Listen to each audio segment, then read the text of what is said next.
அப்போது இந்த 2026 எலெக்ஷன் ஆரம்பிப்பதற்கு முன்பாகவே, அதாவது முதலமைச்சராக மு.க. ஸ்டாலின் காலத்திலே அடுத்த தமிழக முதலமைச்சர் மு.க. ஸ்டாலின் அல்ல, அவர் முதலமைச்சராக வரமாட்டாரு, அவர் ஆட்சி அதிகாரம் முடிவுக்கு வருகிறது, தொடராது என்று பல திருக்க தரிசனங்கள்.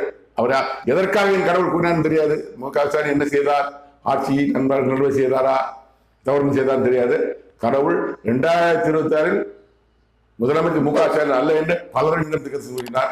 அதனையும் மாமனிதன் நிம்மாட்டு பல எபிசோடு ஒழிப்பிருக்கிறேன் பாருங்கள். அதை வாசிக்கிறேன், பார்த்து இருந்து கொள்ளுங்கள். எபிசோட் 118 நாள் 2/11/25 2025 சொல்லிட்டாரு. எபிசோட் 118 பார்ட் 1, எபிசோட் 118 நாள் 4/11/2025 பார்ட் 2, எபிசோட் 127 நாள் 25/1/2026, எபிசோட் 129 நாள் 31/1/2026, எபிசோடு 137 நாள் 20